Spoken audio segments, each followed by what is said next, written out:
Hello everyone, ako muli si Jason T. Asuncion at ang topic natin ngayon ay kung paano gamitin ang timer control sa Visual Basic 6.0 at paano gamitin ito para ilabas yung time and date sa mga program na ginagawa natin. Okay, makakatulong yung time and date na yon sa mga program na ginagawa natin para maging updated yung mga user natin, di ba? Parang handy features ng program na ginagawa natin. Okay?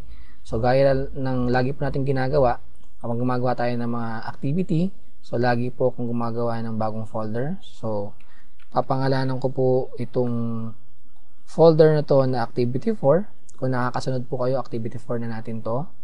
Okay, so wag po kayo mag-alala, sooner or later, gagawa ako ng isang website kung saan pwede nyo i-download lahat ng mga activity natin.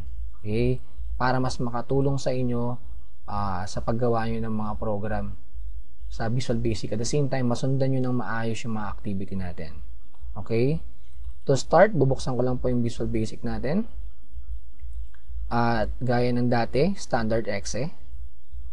Okay, so lalakihan ko lang po ng konti yung form. Okay, using yung mga sizing points. Sa activity po na ito, kailangan natin ng 4 na label. Okay, 4 na label ang kailangan natin. So, dito sa baba siguro. Yan. Okay. So, ayusin ko lang ng konti. Okay. Doon po sa label 1, papalitan ko yung caption na nakasulat ng time. Sa label 3, papalitan ko po yung caption na nakasulat ng date. Okay. So, lalabas po yung oras natin sa label 2 at lalabas po yung date natin sa label 4. Okay. Itong mga label 1 saka label 4 is parang label 1 saka label 3 parang caption lang, no? So para mas magandang tignan, lalakihan ko lang po yung mga font. So select all ko po yung 4 na label. Pupunta ako sa properties na property nila na font, then pipindot ko yung ellipsis. Papalit lang ako sandali po ng font style. So Tahoma, bold, and size 14. Okay, so yan, medyo malaki na po, no? So ayusin ko lang ng konti. Okay, ayusin ko lang po ng konti. That's it. Habahan ko ng konti itong label 2 and label 4 natin kasi medyo mahaba po yung oras. Okay, yung format ng oras, assign time. Okay. Actually, madali lang po talaga maglabas ng time at saka date. Okay, ang pinakasimpleng paraan is ganito. I-double click nyo lang po yung form load nyo. Pupunta kayo sa source code window nyo. Okay, so nasa form load po tayo, no? So, saan lalabas ulit yung time? Sa label 2.caption natin. Okay, label 2, property caption. So, lalagay ko lang doon, time. Then, sa label 4 naman, dot caption, ang lalagay ko lang po doon is date. Okay, ganyan lang po kasimple. So, pag nirun na natin yung code, okay, yung program natin, so, ayun na po. Ayun yung time, ayun yung date. Okay, kung hindi po tayo pareho ng time on date, talagang ganun po, ano, medyo hindi po nakasetup tong aking time and date, so 2006 pa yung nakalagay. Okay, kahit yung time ko, no, alas 12 ng gabi nandito alas 12 ng ng tanghali, no, alas 9 pa lang sa orasan ko. At ang mapapansin nyo dito, medyo okay na po yung date, no. Ang pansin natin yung time, hindi siya gumagalaw. Di ba kung totoong orasan po yan, dapat gumagalaw siya at least kada segundo. Di po ba? So, yun ang problema, no? Lumabas nga yung time at saka date, pero hindi real time. Hindi yung oras na kung ano ngayon. Or at least, gumagalaw man lang sana siya, no? Kasi nga po, sabi ko sa inyo, kung ano po yung time and date na nakasave sa system tray nyo, okay, nakaset dito, yun po ang ilalabas ng Visual Basic. Using yung code na ito, okay? So, stop ko lang po. So, para gumalaw yung oras natin, doon na po papasok yung label, yung natin, timer control. So, click ko lang po yung timer control sa toolbox natin. Then, mag-drawing ako ng click and drag ng timer control sa ating form. So, kahit lakihan nyo po yan, hindi po lalaki yan. Okay? At the same time, pag nag-run na po tayo sa runtime, hindi nyo na po makikita yung timer control. Okay? Ganun po talaga siya. For programming purposes na talaga ang timer. Okay? So, pag pinindot natin yung timer, may property siya. Punta tayo sa property niya na interval. Makapansin nyo, yung interval niya is 0. Okay? So, naglalagay po ng value dito. So, kada 1,000 value na nakalagay, so interval is equal to 1,000 halimbawa.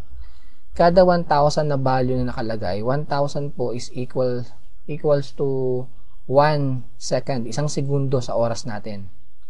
Okay? So, ano bang ibig sabihin ng interval? Ang ibig sabihin po ng interval, kasi ang timer po ay isa sa mga control sa Visual Basic na hindi mo na kailangan pindutin. Okay? Kasi sa runtime, wala nga siya, hindi siya makikita. So, paano siya gumagana? Gumagana po siya automatic. So, pag naka-enabled true siya, gagana siya. Pag naka-enabled false siya, okay, syempre hindi siya gagana, naka-enabled false. So, ang tanong, paano siya gumagana? Gumagana siya by interval. So, pag nilagay niyo po na 1,000, ibig sabihin, kung ano man yung code na ipasok nyo o ilagay nyo sa timer nyo, okay, sa source code ng timer nyo, gagana yung code na yun kada isang segundo kung ang interval nyo ay nakalagay 1,000. So, hindi siya titigil na gumana unless i-enabled false mo siya. So, ganun po ang ugali ng timer.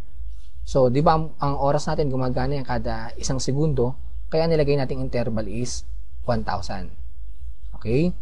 So, ang gagawin natin, double click ko lang ulit yung form or pupunta ako sa source code window. Kung wala yung source code window nyo, double click nyo lang ulit. So, lalabas siya.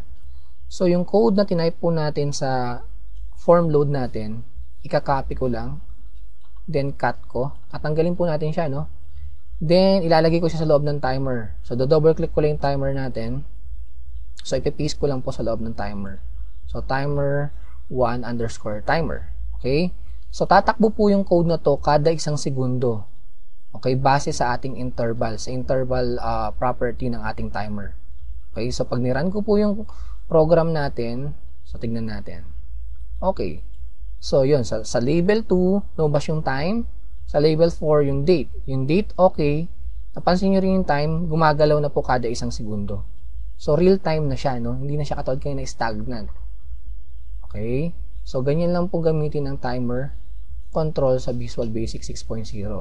At ganoon rin po kasimpleng code. Diba? Paano palabasin yung oras at saka yung araw sa Visual Basic. Okay, I hope may natutunan po kayo sa activity na to. At bago natin tapusin yung activity, huwag niyo pong kalilimutang i-save.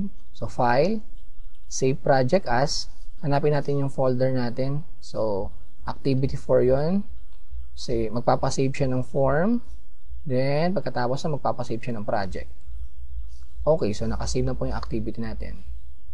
I hope may natutunan po kayo sa activity na to. At muli, ang tutorial na to ay tool lamang para matuto tayo. Kailangan pa rin natin ng teacher or mentor para mag-guide sa atin.